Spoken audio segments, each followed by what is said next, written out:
во вклучување на лице место ќе го најавиме утрешниот настан на Филозофскиот факултет. Имено станува збор за Македонското научно здружение за аутизам, кое во текот на утрешниот ден ќе одбележи 25 години од своето постоење. Тие 25 години им значат навистина посветена работа, едукација и поддршка за лицата со аутизам и нивните семејства. Нешто повеќе за самото здружение, но воедно и за настанот кој што се одржува утре на Филозофскиот факултет, ќе слушнеме нешто повеќе од мојот денешен гостин, господин професор Владимир Трајковски. Добро утро и добро дојдовте во утринската. Добро утро на вас и добро утро на сите гледачи на утринската програма на Телма телевизија. Главниот фокус ни е дека ќе одбележите 25 години од самото здружение. За каков настан станува збор, односно како ќе ги прославите овие 25 години? Да, токму така во најавата, вие одлично кажавте, 25 години, четврт век, една посветена работа, што се вели деноноќно. Навистина ни значи овој голем јубилеј. Обично не славиме родендени, но овој пат решивме малку поскромно така да го прославиме. Се работи за еден свечен настан кој што ќе го прославиме на Филозофскиот факултет во Скопје. За жал настанот е од затворен тип, само со покани, наши блиски соработници, членови на здружението, родители, деца со аутизам. Значи ќе има во програмата покрај говорот кој што јас ќе направам еден пресек на целокупната работа, две колешки од здружението кои што ќе ги прикажат нашите проекти во последните 10 години, главно меѓународни. Исто така една другата колешка која што и вработена во Министерството за образование и наука ќе даде пресек на состојбата со инклузија за децата со аутистичен спектар во нашата држава. Потоа следува една од точките во програмата ќе биде деца со аутистичен спектар кои што ќе се представат со свој едно дете ќе испее песната Мојата Македонија од Давид Темелков, потоа друго дете ќе изрецитира една стихотворба и имаме исто така изложба која што ќе биде поставена во холот на девојче со аутистичен спектар кој што одлично црта. Така што ќе биде полна програмата, ќе имаме видео, преку видео приказ од 6 минути ќе ги прикажеме главните настани кои што ни се случувале во овие 25 години. И ете така еден инклузивен настан за одбрана група на луѓе, наши, како што кажав, блиски луѓе кои што навистина ни давале поддршка во сите овие изминати 25 години. Се формиравме кон крајот на минатиот милениум, а сметаме дека успешно чекориме во овој нов милениум. Што значи за вас самата ова годишнина, но воедно и за здруженијето? Да, оваа годишнина наша значи доказ за сето она што го вложивме како труд, сите ние што сме активно вклучени во самото здружение. Значи доказ за нашата посветена работа дека навистина во делот на едукацијата и во делот на научните истражувања сме сториле многу.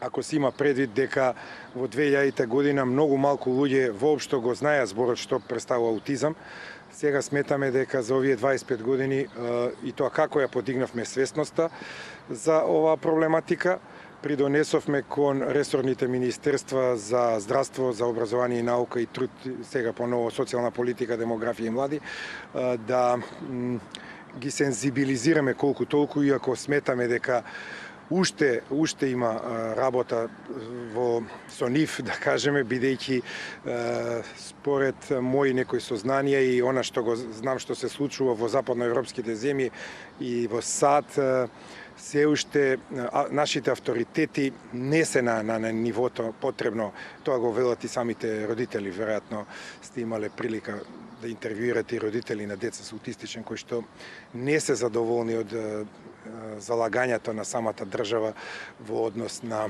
самата инклузија, во однос на вработувањето на возрастните лица со аутистичен спектар. И друго значење е секако дека ќе дадеме еден печат и осврт на целокупната работа до сегашна и еден вид на отчетност, она што јас секогаш го инсистирам, иако ние не сме владина, ние сме невладина организација, но ете ќе дадеме еден вид на отчетност према македонското општество. И ве напоменавте дека навистина имате вложено труд во овие 25 години. Кој е оној најголем успех според вас кој го постигнало самото здружение или пак кој успех би сакале да го постигне самото здружение во иднина? Да, одлично прашање. Па добро, не би издвоил еден, повеќе се повеќе успеси. Тука имаме, например, организирано 5 меѓународни семинари со врвни експерти, 6 конференции организирано во последните 5 години, од кои 3 беа пандемиски, околу 50 на вебинари со врвни аутизмолози од САД и од Европската Унија, на кој што стотици и стотици има гости, млади колешки, колеги, едуцирано родители кои што ги следеле тие вебинари. Понатаму сметаме дека го подигнавме нивото преку наше индиректно влијание врз креаторите на политиките, го подигнавме нивото за инклузивност и на еден начин го сензитивизиравме општеството да полесно ги прифати. Иако и морам да кажам, не е на некое врвно ниво, но во сепак до 2000 година и од 2000 до сега 2025 има огромна разлика во смисол на тоа дека можам да напоменам еден пример, од конкретен пример во кога го започнав докторатот 99 година и кога се јави во еден центар, сега нема да споменам градот, за социјална работа, таму вработените воопшто и не знаеа, сметаа дека е тоа шизофренија, не знаеа што е аутизам, така што сметаме дека тука постигнавме многу успеси, постигнавме успеси во меѓународната соработка со мноштво на Еразмус плюс проекти од КОС програмата на Европската Унија, размена на искуства и идеи, доведовме врвни експерти, исто така ние сме често гости на меѓународни конференции, со понекогаш и со воведни предавања, со keynote, нели, клучни предавања, како што ги велат англичаните. Исто така, вредно е да напоменам дека имаме повеќе од 60 трудови објавено што го третираат аутистичниот спектар, а од кои што едно 15-тина се во оние високо рангирани списанија со фактор на влијание или попознатиот импакт фактор.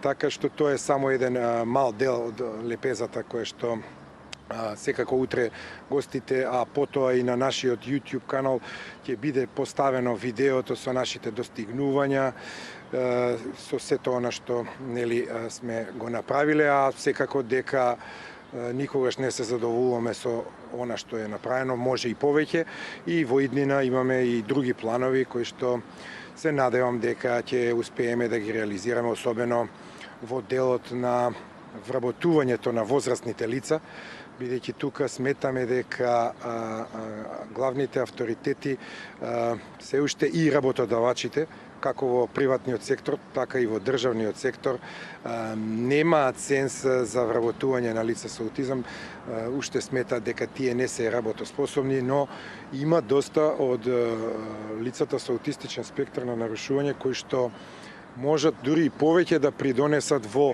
процесот на работа, дури да надминат на 8-часовна норма, повеќе од невротипичната популација. Бидејќи тие се фокусираат на една работа и кога, особено ако е таа репетитивна повторувачка работа, тука може да постигнат и подобри резултати од некое лице што го нарекуваме невротипично.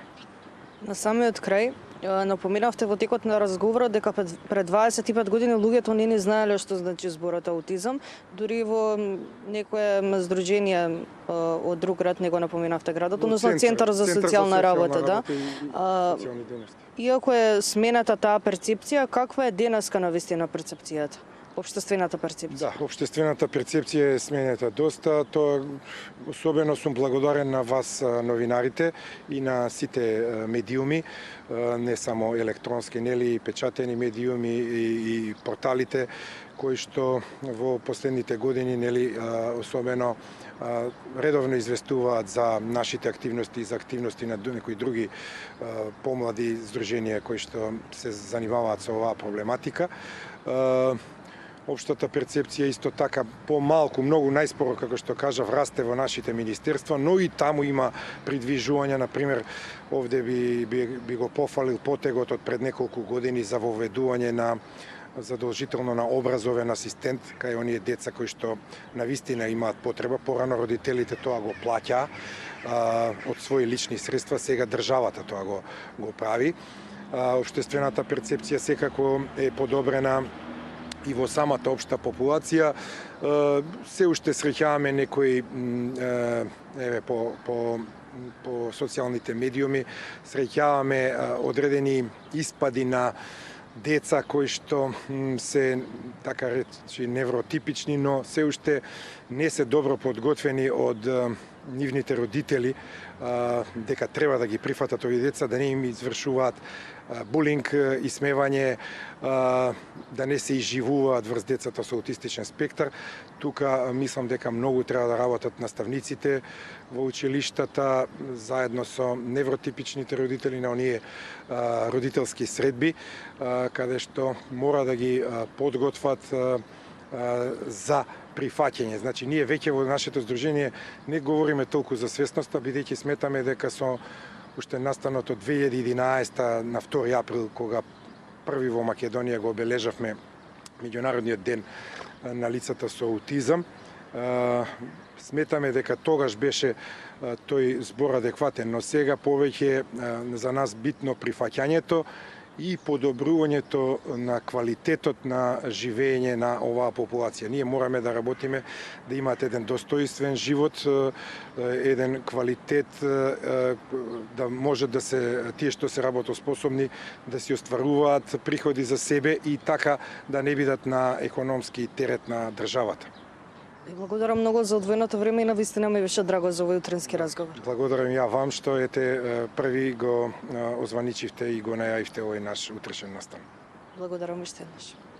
Говоревме по повод утрешниот настан кој што се одржува на Филозофскиот факултет и имено и одбележување на 25 години од постоењето на Македонското научно здружение за аутизам. Во ова вклучување на лице место, освен тоа што напоменавме детали за настанот, односно самата програма, исто така верувам дека и детално објаснивме самата перцепција која што односно самата општествена перцепција која што била пред 25 години и сега, но исто така и за сета на работа, едукација, истражување и поддршка од страна на ова здружение кон лицата со аутизам.